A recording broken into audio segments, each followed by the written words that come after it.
Hello, and at long last, welcome back to Discomfort Films.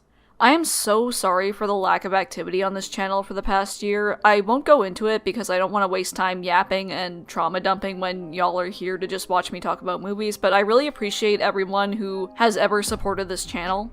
Well, it's my favorite time of year, the Halloween season, and that means it's once again time to check out a handful of underrated horror films from a specific subgenre.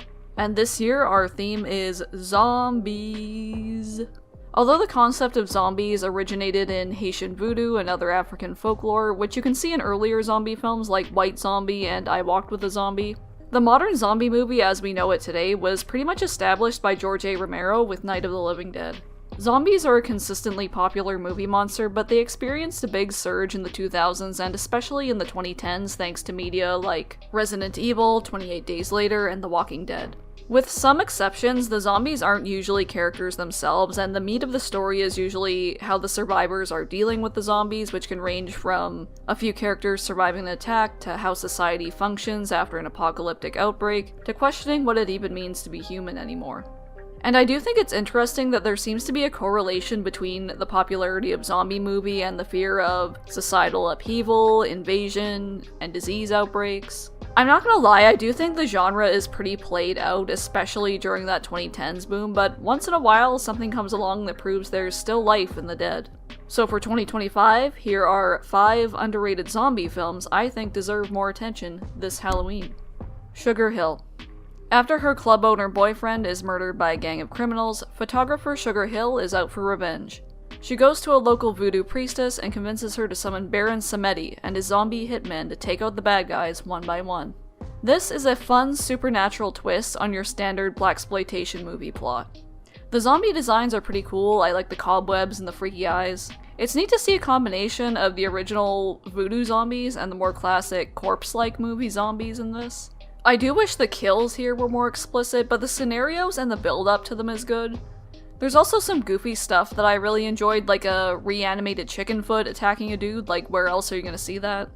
Also, Don Pedro Colley's performance as the Baron is so hammy, he is definitely a scene stealer for me. Sugar Hill is available on YouTube. Wild Zero. When a mysterious meteor strike causes a zombie uprising, a wannabe rocker named Ace and the garage rock band Guitar Wolf are caught in the middle and have to fight to survive. If rock and roll was an organized religion, this would be the movie produced by the propaganda arm. Wild Zero is a wild movie, the kind that has cult classic written all over it. The plot is chaotic and often nonsensical, which isn't going to be for everyone, but for others that's a big part of the charm. There's zombies, rock and roll, romance, an eclectic cast of characters. It kind of reminded me of a cross between Dawn of the Dead and Rock and Roll High School, especially since I didn't actually know the Guitar Wolf were a real band until after I watched the movie, but this made me want to listen to them, and I liked that they were characters in the movie, but more like supporting characters. I don't doubt there's some Easter eggs here for fans, but from my experience, you don't need to be familiar with them to enjoy the movie. Outside of the Guitar Wolf performances, this movie just has a really cool soundtrack. I was definitely not expecting to hear a bikini kill needle drop in this. Despite the limited effects budget, the zombie gore is pretty good, and there's a surprisingly, nice progressive message for the time and the type of movie this is, too. Wild Zero is available on YouTube. Fido. In a society where humanity overcame a zombie outbreak and a corporation has invented collars that allowed the zombies to be used as servants, a young boy develops a bond with the family zombie that becomes dangerous once his collar starts losing control. So this is a classic boy and his dog story, but with a zombie. I really enjoyed the 1950s suburbia setting and the lighthearted sitcom-like tone. It's not a super deep movie, but I think it works thematically too. You have the stereotypical 50s middle-class family who just wants to fit in and be like everybody else, but then you have the literal zombies kind of existing alongside them. It's reflected in the visuals and the production design too. It's colorful and fun to look at, which is a good contrast with the zombie stuff. It also has a really strong cast, including Billy Connolly as the main zombie. I love it when they cast notable actors in roles with little or no dialogue. That gag is just always gonna work for me. I also really enjoyed Carrie-Anne Moss as the kid's mom. It's not a super, bloody, violent movie, which might disappoint some genre fans, but if you're looking for more of a lighthearted, silly comedy, this is definitely something I would recommend. Fido is available on YouTube. Shatter. In a dystopian world where people no longer die, a young woman travels to see her boyfriend after losing her car. This has got to be one of the most unconventional zombie apocalypses I've seen on film, at least. The world building here is insane, especially considering the budget. So the backstory, the reason why people stopped dying is that the Angel of Death had sex with a human woman and God got so pissed that no one is allowed to die anymore. The tagline is awesome too. God hates you. Goes hard, to the point. And the zombies here are still sentient and are just kind of like living on the outskirts of society. You got zombie hobos renting themselves out as crash test dummies, and there's this zombie cult who thinks they're the final evolution of humanity. And the living people have this mirror test where they check and see if your breath is warm because they can kind of blend in with the living people. And once you're dead, your body is just stuck in that state, so there's this character that thinks it's better to die young rather than dying when you're old and being stuck like that forever. Like I said, it's a small-scale story, but the world is so well realized that I would really like to see more of it. It's a bit slow-paced sometimes and has a dreary tone, but I thought it was really well made and the world was really interesting. Also, this has one of the weirdest sex scenes I've probably seen in a movie, and if you know the shit I watch, that is saying a lot.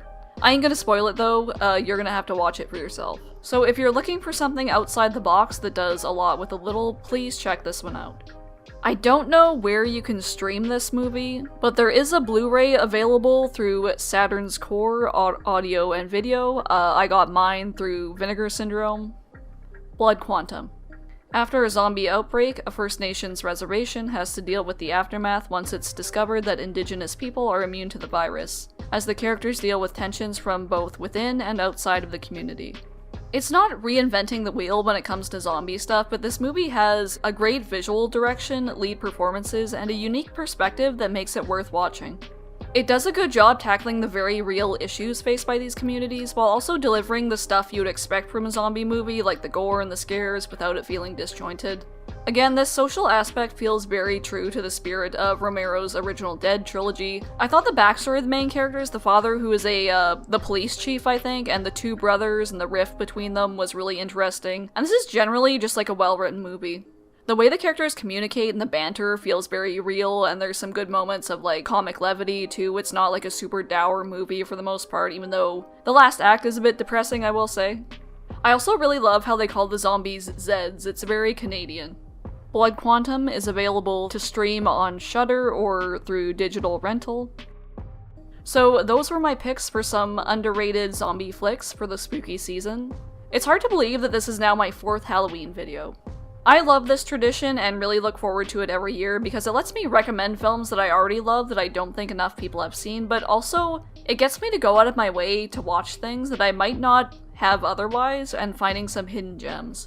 So my question is, have you seen any of the films on this list, and if so, what did you think of them? Thank you for watching the video. I haven't made one for a little while now, so sorry if it sucks. And happy Halloween, be safe, have fun, watch scary movies. Goodbye.